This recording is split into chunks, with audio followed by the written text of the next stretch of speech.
And I say, boom! Welcome back to another Mystelics vlogs. Welcome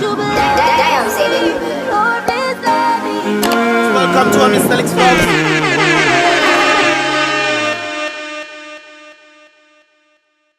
Welcome back, my people. Definitely back again for another one. If you have not done so, guys, definitely become a part of the Mystelics family by clicking the subscribe button. Definitely turning on that post notification so you can get all the videos as they tend to come through, guys. And give this video a thumbs up. I would appreciate that right there and then. Now, guys, we're back again for another vibrations, for which we're seeing this picture that you're seeing right there, guys. Is actually a rather interesting thing, and I think all of Dominica, as well as the Caribbean by extension, and even in the United States, can feel this very same situation right there. Of course, this is in Guyana, and of course written by True Guyanese, the Facebook page. And of course, this person is saying gas price is too high, driving my new Toyota Corolla right there. Of course, this is funny, but guys, gas prices have been going up. Not just gas prices, but a number of things has been going up. I remember listening to John Kennedy when he was talking about the different prices that has gone up by a percentage. Some have gone up by 60%. Some of the goods and services have gone up by 7 and 6%. Some by 8 and 9 and 10%. And even in Dominica, guys, I remember the amount of things that have gone up as well, including that of cooking gas. Cooking gas, I remember back in the day, was about $35, not passing $40. I think it was $32.50 at one point in time, or $33 if I do remember correctly. Right now, gas prices has gone up to $44.50 in Portsmouth. In Roseau, I heard it was $40.50, and in Grand Bay, I heard it is $45 for a cooking gas. And not only that though, guys, I was actually talking to an individual last night who was talking about the very same situation involving the bigger cooking gas right there, guys, and he stated that it was about $160 around that price range, and it has now gone up to $190 something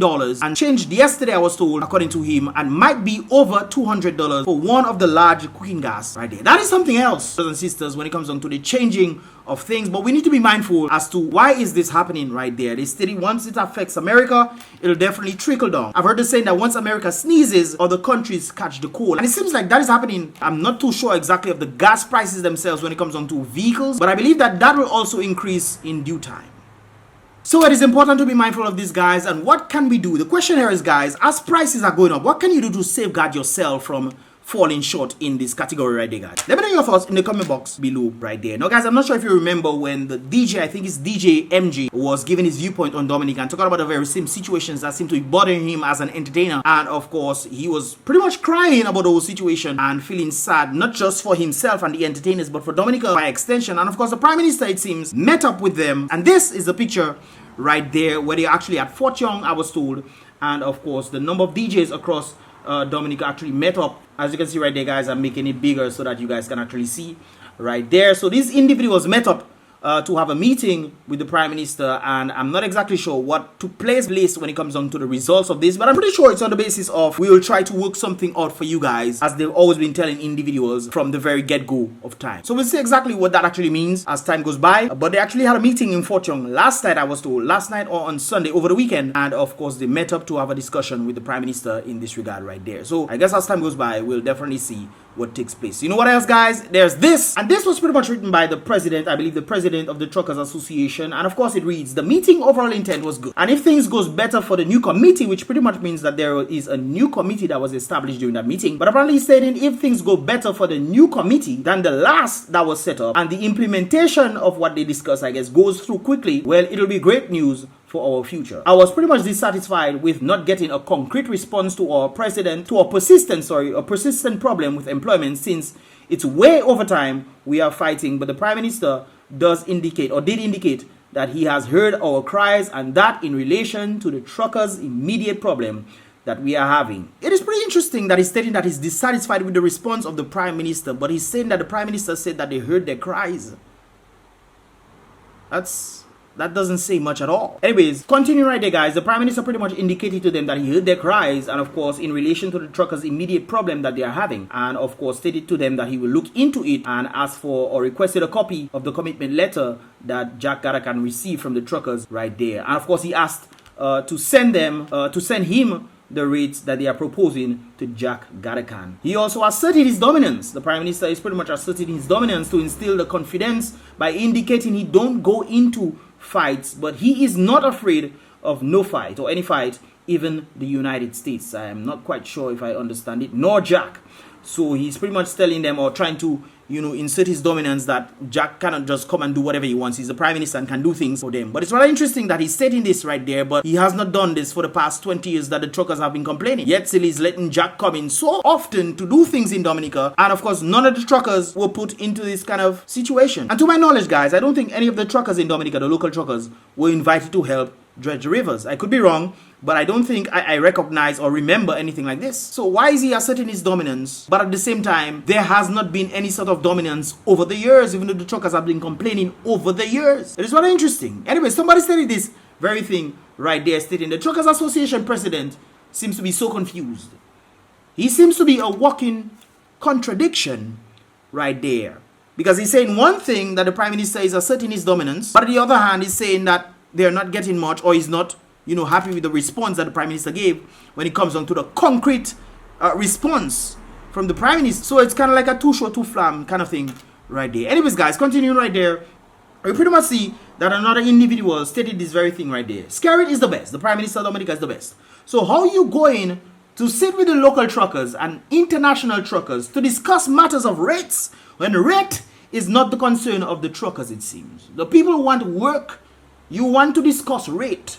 But how you are going to discuss rate with the international truckers when they are here with the international companies you gave the work to? The only thing I'm getting from this meeting is that SKERRIT, the Prime Minister of Dominica, wants to reduce the rate of the local truckers before he can make them get any sort of employment.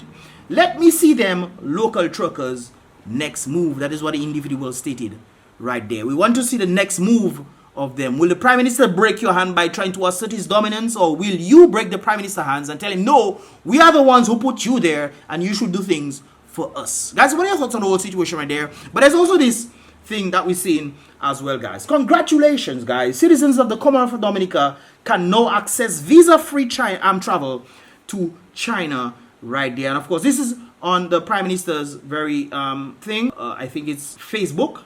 Dominica signed an agreement with the People's Republic of China on Monday to allow visa-free travel between our two countries. The visa waiver agreement takes place with immediate effect. The agreement marks an important milestone in our friendship with China and will deepen and strengthen our bilateral relations. We thank the People's Republic of China for its friendship, cooperation, and trust over the years, and we reaffirm our commitment to the One China policy. It's interesting. On behalf of the government and the people of Dominica, I also wish to officially welcome to Dominica H.E. Ling Zhangjing, Ambassador of the People's Republic of China to the Commonwealth of Dominica, who presented his credentials to the President, of course, Mr. Charles E. Savary, on Monday. We wish him well as he begins his duties in Dominica. And of course, as you can see, this is the letter that was sent out to the office of the Prime Minister, indicating the signed visa waiver agreement.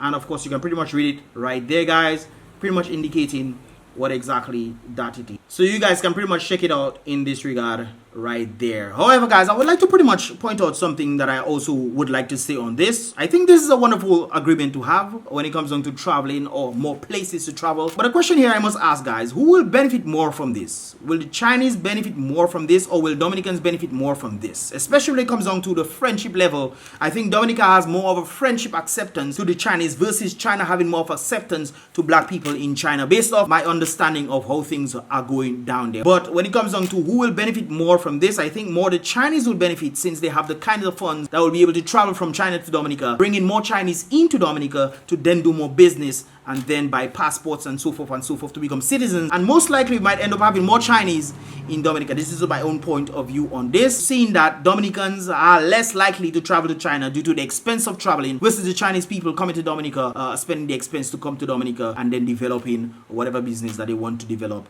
when it comes down to this. So who will benefit more from this? Which brings me to my last point right there, based on what an individual stated, and this is it right there, guys. While Dominica is fast asleep, their sovereignty, according to this individual, is slowly handed over to China. The visa waiver agreement is the beginning of a takeover by Chinese who are desperately in need of a beachhead in the Caribbean. Dominica's strategic location is an ideal gift for America's #1 adversary, and of course that is China, which is rather interesting because China and America are also doing some sort of business together I think America owes China a lot of money when it comes down to this situation. I don't think we should fall in that trap either. I really don't think that we should fall into this kind of trap set up by China. You guys, correct me if I'm wrong. When it comes down to owing China the amount of money, I think we should try to get rid of our debts and then try to sustain ourselves by producing for the rest of the world instead of always accepting loans and things and grants, guys. Don't get me wrong, guys. You don't just give people stuff for free. It is stated already especially by the elderly folks, nothing in life is free. There must be something in our minds. We might be getting grants, but to what extent? What do we have to give up? What loyalties do we owe these individuals for giving us grants when it comes down to this situation? Now we have a visa-free waiver between China and Dominica, which means it seems like a lot of Chinese will then come to Dominica and try to obtain properties and buy visas and so forth to then be able to stay longer via the visa-free waiver, guys. What are your thoughts on this, guys? Do you think this is a good thing? Do you think it's a bad thing? I think it's a good thing in terms of having the ability to travel back and forth for those who can. But when it comes down to a deeper route, what is the extent of this? What is the whole picture when it comes down to both countries? Because it's more likely that Chinese will then come into Dominica more often than Dominica is going to China right there. So let me know your thoughts, guys. Leave your thoughts in the comment box below. This is pretty much all I asked for this here Mystelics vlogs. Let me know your thoughts, guys. I want to hear what you guys have to say right there. Give this video a thumbs up if you understand it. And definitely subscribe and turn on that post notifications if you've not done so yet. Definitely subscribe and turn on that post notifications so you can become a part of the Mystelics family right there, guys. Be real, tell you, we kid at people them to stop their dirty sinking ways, brothers and sisters. Be real, be positive with the most high self as always, guys. Definitely stay prayed up. Welcome to our Mystelics vlogs. One day I will blow. Something we gon' show. Wow, this life is a constant uphill battle, but it's also filled with some beautiful moments.